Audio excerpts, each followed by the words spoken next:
बिस्मिल्लाहिर्रहमानिर्रहीम। अस्सलाम वालेकुम दोस्तों। आज की इस वीडियो में हम बात करेंगे एंग्लो नॉर्मन पीरियड पर। दोस्तों, एंग्लो नॉर्मन पीरियड को हम मिडिल इंग्लिश भी कह सकते हैं और इसकी ड्यूरेशन थी 1100 से लेकर 1500 तक। इस वीडियो के अंदर हम इसकी हिस्ट्री के ऊपर बात करेंगे, इसका इंट्रोडक्शन देखेंगे, इस एज के अंदर जितनी भी मूवमेंट्स हुई हैं उन मूवमेंट्स के ऊपर बात करेंगे, मेरिकल्स और मोरालिटी प्लेस के ऊपर बात करेंगे और इस एज के जितने भी फेमस पोइट्स और राइटर्स हैं उनके ऊपर बात करेंगे। लास्ट पर हम कंक्लूजन देखेंगे। तो स्टार्ट करते हैं हमारी आज की वीडियो। दोस्तों, नॉर्मन्स नॉर्मैंडी फ्रांस में रहने वाली लुटेरों की ट्राइब थी जिन्होंने 1066 में बैटल ऑफ हेस्टिंग में एंग्लो सैक्सन्स के किंग को शिकस्त देकर इंग्लैंड को फतह कर लिया। नॉर्मन कन्क्वेस्ट इंग्लैंड की लिटरेरी और पॉलिटिकली हिस्ट्री में एक बहुत बड़ा चेंज था।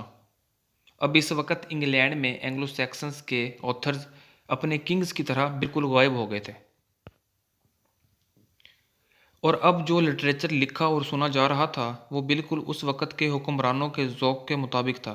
और नॉर्मन कन्क्वेस्ट के बाद फॉरेन टाइप ऑफ लिटरेचर को इंट्रोड्यूस करवाया गया जो कि चर्च और हुक्मरानों के ज़ौक़ के मुताबिक था।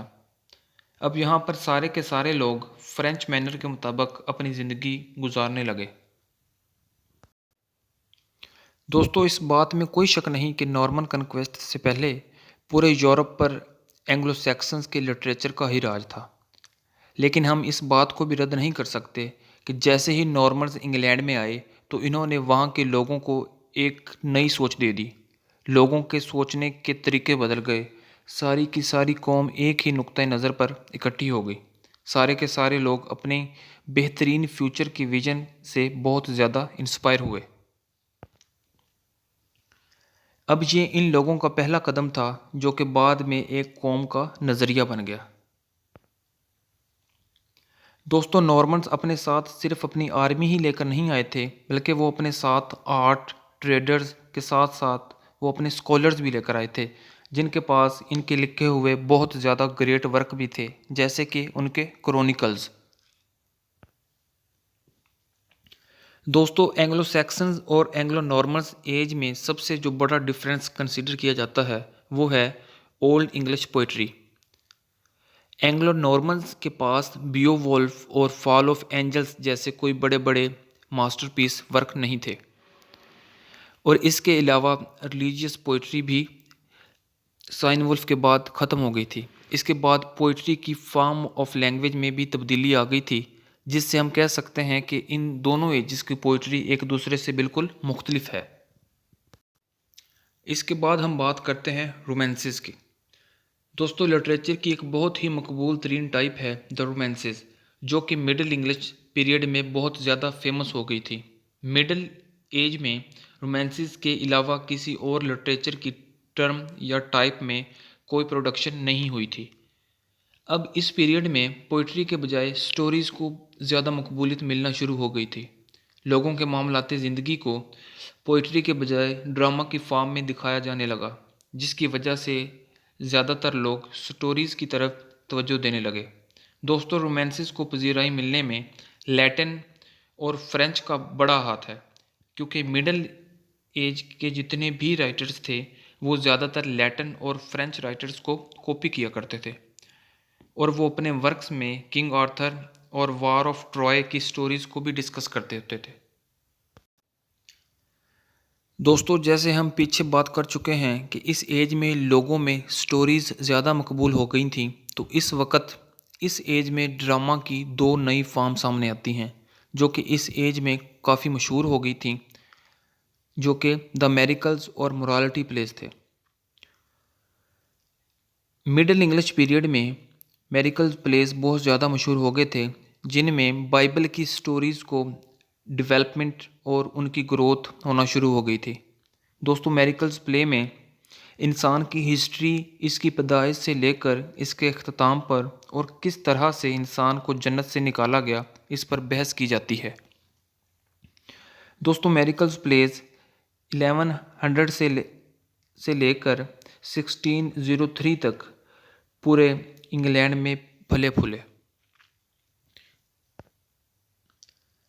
इसके बाद अगर हम बात करें मोरालिटी प्लेस की, तो दोस्तों मिडल एज में ड्रामा की एक और बहुत ज़्यादा फेमस जो टाइप थी वो हमारे पास है जी मोरालिटी प्लेस।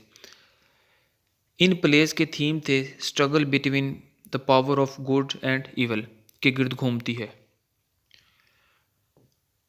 और इन प्लेस के अंदर ह्यूमन नेचर को डिस्कस किया जाता है कि इंसान किन तरीक़ों से ज़िंदगी गुजारता है और अपनी ज़िंदगी को गुजारने के लिए किन किन एक्सपीरियंस का सामना करना पड़ता है, और इनमें ज़िंदगी के उतार चढ़ाव को भी डिस्कस किया जाता है, और इनके अलावा लाइफ ऑफ क्राइस्ट को भी डिस्कस किया जाता है।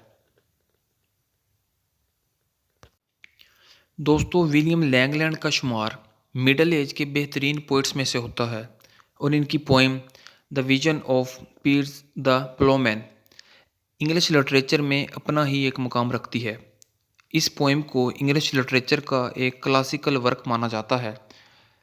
ये पोइम एक स्टायर है इन रिलीजियस लोगों पर जो कि करप्ट थे। ये उस वक़्त के आम लोगों के मसाइल को भी डिस्कस करती है। इसमें लैंगलैंड एक प्रॉफिट का रोल अदा करते हैं, और ये इंग्लिश सोसाइटी में बसने वाले आम आदमी की डिससेटिस्फिकेशन और इनके रोज़मर्रा ज़िंदगी के मसाइल को भी डिस्कस करती है। जबकि इसकी निस्बत चौसर ने हमेशा आर्टिस्टोक्रेसी को ही रिस्पेक्ट दी है, उसको ही इसने रिप्रेजेंट किया है। दोस्तों लैंगलैंड बेसिकली एक सैटायरिक पोइट हैं। इन्होंने इस वक्त की सोसाइटी और सोशली और पॉलिटिकली कंडीशंस पर काफ़ी सवालात उठाए। दोस्तों लैंगलैंड ने फ्यूडल सिस्टम को अपना आइडियल करार दिया है।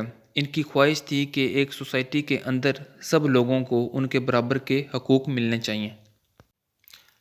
दोस्तों इंग्लिश पोइट्री की डेवलपमेंट में जॉन गोवर का बड़ा हाथ है। चौसर की तरह इनकी कंट्रीब्यूशंस को भी हम इग्नोर नहीं कर सकते। ये एक बहुत बड़े स्टाइलिस्टिक थे। इन्होंने अपनी पोइट्री से साबित कर दिया कि इंग्लिश लैंग्वेज भी दूसरी लैंग्वेजेस से कम नहीं है। दोस्तों जॉन गोवर एक नरेटिव पोइट थे, और इनका एक फेमस वर्क है कन्फेशन अमांटेस, जो कि एक पोइट और डिवाइन इंटरेटर के दरमियान एक कन्वर्सेशन है।